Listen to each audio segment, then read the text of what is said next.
हम ब्रिटिश के गुलाम थे, ठीक है। अब हम अमेरिका के गुलाम हैं। अच्छा। और कल को हम चाइना के गुलाम होंगे। हमारी जो अपनी आइडेंटिटी है वो किधर गई? 1947 में जिनसे अलग हुए थे, क्या आज वो भी गुलाम है? मतलब सवाल तो ये है। एक साइड पे रशिया के प्रेसिडेंट पुतिन, ये भी आज की स्टेटमेंट है, वो ये कह रहे हैं इंडिया को ग्लोबल लीडर्स में अपनी एक मतलब ये जगह देनी चाहिए ताकि अब इंडिया भी अपने फैसले कर सके, दुनिया के फैसलों में इन्वॉल्व हो सके। लेकिन कच्चा तेल को प्रोसेस कैसे करना है? वो तो आपको कच्चा तेल दे देंगे, आप इंपोर्ट कर लो, फिर आप उसका क्या अचार डालोगे? नहीं, वो फिर ऑयल रिफाइनरीज में जाता है। वहाँ पे एक साइंटिफिक टर्म बोलते हैं फ्रैक्शनल डिस्टिलेशन। वो आप लोग शायद स्कूल में 7th 8th में पढ़े होंगे। उसमें क्या होता है, जो कच्चा तेल होता है उसको अलग अलग टेम्परेचर में उसको गर्म किया जाता है, बॉयल किया जाता है, और एक एक पर्टिकुलर टेम्परेचर में एक एक कंपोनेंट उससे बाहर डिस्टिल होकर निकलता है। भाई जो काम तुम्हारे ट्रेडिशनल हैं तुम उसे उठाओ। तुम वही काम जो ट्रेडिशनल तुम्हारे बाप दादा करते हुए आ रहे हैं उसे तुम 5, 10, 20 लाख रुपए दे के इंजीनियरिंग कॉलेज में एक अनपढ़ आदमी से किताब में सीख रहे हो, जो तुम्हारे बाप दादा कहीं ज्यादा अच्छे सिखा देंगे। तो वो सीखो ना। ये चीज जब मैं समझाना शुरू करता हूँ हमारे बच्चों को समझ में आती है, वो लग जाते हैं। दुनिया डिवाइड हुई थी कोल्ड वार में रशिया के अगेंस्ट, तो उस वक्त हम अमेरिका के एल आई थे, तो वहाँ से एड भी आ रही थी, सब कुछ आ रहा। तो इस वजह से हमारी जो शुरू से एवोल्यूशन है, जो हमारी थिंकिंग कैपेसिटी है, वो एक्चुअली इवॉल्व ही नहीं हो सकी डेट से, लोन से, इस तरह की चीज़ों से। अब जो इंडिया को जब हम देखते हैं तो इंडिया ने इनिशियली सर्वाइव किया है, हमने इनिशियली थ्राइव किया, लेकिन उन्होंने सर्वाइव किया, लेकिन उनका वो सर्वाइवल जो है वो लॉन्गर रन में उनके लिए बड़ा बेनिफिशियल हुआ। जय दोस्तों, वापस आ चुके हैं फिर से एक नए वीडियो के साथ। हमारे जो पड़ोसी हैं उनके बारे में कुछ चर्चा कर लेते हैं। हाल ही फिलहाल फिर से एक न्यूज़ जोर पकड़ा हुआ है कि इंडिया एक ग्लोबल लीडर जो बन चुका है, ये माने चाहे नहीं माने, ये इनके पास 120 देशों के जो लीडर्स हैं, इन्होंने रिक्वेस्ट किया है कि भाई साहब आप हमें हर जगह बड़े बड़े जितने भी ग्लोबल फोरम होते हैं वहाँ आप लीड कीजिए, आप डिसीजन लीजिए, आप हमारी मदद कीजिए, आप हमारी डेवलपमेंट में हमारा साथ दीजिए। और आपका जो मॉडल है, पहले कैसे होता था, गुजरात का जो स्टेट डेवलपमेंट मॉडल था वो बाकी राज्यों में इम्प्लीमेंट किया जाता था ना, उस सेम जितने बीजेपी मेजॉरिटी वाले राज्य रहते थे। वैसे अब इंडियन डेवलपमेंट का जो मॉडल है, ये बाकी देशों में इसके चर्चे बहुत हैं, और लोग जो जितने भी अफ्रीकन देश वगैरह हैं, जो थोड़े से गरीब मुल्क हैं या फिर एवरेज हैं, जिनका इकोनॉमी उतना ज़्यादा है नहीं, जैसे तैसे सर्वाइव कर रहे हैं, लेकिन जज्बा बहुत है उनमें ग्रो करने का, तो वो लोग भारत से मदद मांगते हैं। लेकिन जो रियल जज्बा जो है जिन लोगों में, वो उन्होंने ट्रेड बंद कर दिया। देखिए इनकी जो क्या बोलते हैं, इनका दिमाग देखिए कि चाहे दुश्मन हो चाहे दोस्त हो, आज की दुनिया में ट्रेड जो होता है, वो बिजनेस रिलेशन जो होते हैं, वो चालू रहना चाहिए जी। अगर ट्रेड चालू रहेगा तभी आपका देश चलेगा, आगे बढ़ेगा, ग्रोथ होगा। नहीं तो स्टैग्नेंट कर जाएंगे, वहीं घुटन से वहीं मर जाएंगे, स्टेट डेड हो जाएगा।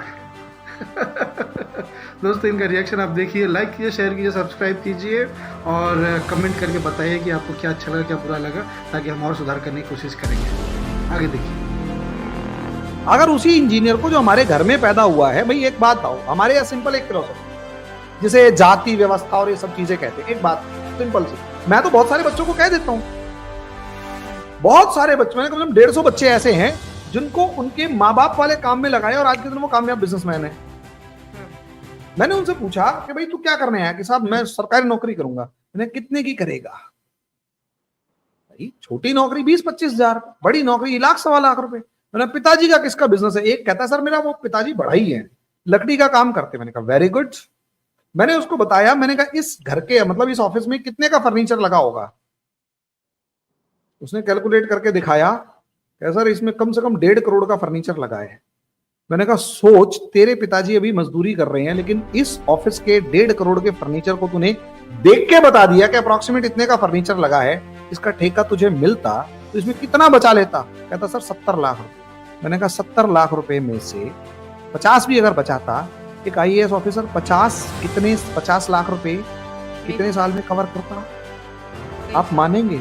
उसने किताबें वहीं रखी, मैं पापा का काम ने इसमें इंडस्ट्री ऑयल रिफाइनरीज लगा के अपने आप को जो है वो एम्पावर किया है। और आज यही वजह है कि आपने जैसे कहा कि इंडिया जो है वो ऑयल रिफाइनरी में लोग 70+ कंट्रीज या 17 आई गेस आपने कहा था 70+ कंट्रीज जो है वो इंडिया से कांटेक्ट कर रही हैं। अब दोस्तों, ये जो 120 देश है ये ना सिर्फ भारत से मदद मांग रहे हैं कि आप हमें लीड कीजिए, बल्कि हमें हर तरीके से हमारी मदद कीजिए कि कैसे टेक्नोलॉजिकली आगे बढ़ा जाए, कैसे टेक्नोलॉजिकल इंटरचेंज हो, हाथों में बदल हो, हम आपसे कुछ सीखें नया, आप हमारे से कुछ सीखो, या फिर आप तो बहुत कुछ जानते ही हो लेकिन हम आपको कुछ रॉ मटेरियल प्रोवाइड कर सकते हैं जो आपके काम में आएगा, जो आप और जो बड़े बड़े चीज़ें आप उसको इम्प्लीमेंट कर सको।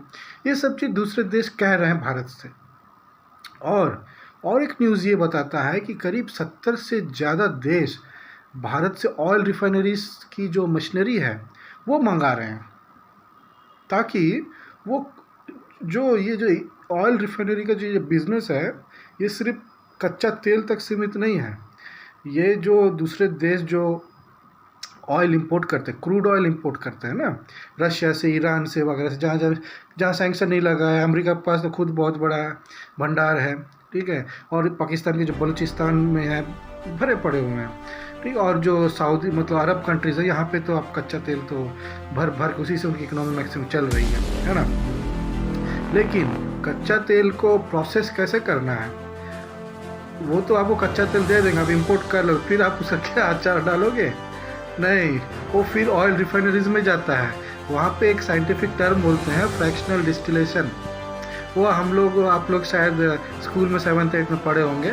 उसमें क्या होता है, जो कच्चा तेल होता है उसको अलग टेम्परेचर में उसको गर्म किया जाता है, बॉयल किया जाता है, और एक पर्टिकुलर टेम्परेचर में एक कंपोनेंट उससे बाहर डिस्टिल होकर निकलता है। जो सबसे हल्का रहेगा वो सबसे पहले निकल जाएगा, ठीक है। गैसोलीन वगैरह सब पहले निकल जाता है, फिर केरोसिन, फिर पेट्रोल, डीजल, ऐसा करके एक लेवल पे एक कंपोनेंट कच्चा तेल से बाहर निकलता है। लास्ट में बच जाता है जो हम लोग रोड वगैरह बनाते हैं ना, पिच, डामर, एसफाल्ट वगैरह, ये सब जो निकलता है ना। तो ये अलग अलग कंपोनेंट जो निकला है इसका अलग मार्केट है, अलग कामों में यूज़ होता है। तो सोचिए कच्चा तेल जो है वो कितने चीज़ों में इस्तेमाल होता है ना। तो उसको टैप करने के लिए, उसका फ़ायदा उठाने के लिए दूसरे देश जो है जिनके पास ये टेक्नोलॉजी नहीं है, जिनको अलग अलग प्रोडक्ट खरीदने में भी बहुत पैसे लगते हैं, वो अगर एक बार में इंस्टॉल कर लेंगे ये मशीनरी, ऑयल रिफाइनरीज बना लेंगे और अपने देश में ही इसको डिस्टिल करने लगेंगे कच्चा तेल को, क्रूड ऑयल को, तो उनके लिए बहुत फ़ायदा होगा ना, पैसे भी बचेंगे। स्टार्टिंग में इन्वेस्टमेंट ज़्यादा है लेकिन बाद में लॉन्ग टर्म में तो उनको फ़ायदा हो ही रहा है ना। ये हमारे पड़ोसी मुल्क में भी है रिफाइनरीज, लेकिन इन्होंने क्या किया, खुद नहीं लगाया है, इन्होंने मांगे तांगे का लिया है ना, रशिया से लिया है और कहीं से लिया है। तो अब ये सोच में पड़ गए, देखिए अब ये सोच रहे हैं कि भाई एक ही साथ आज़ाद हुआ था दोनों मुल्क, भाई तुम आज़ाद नहीं हुए थे, तुम पैदा हुए थे, ठीक है।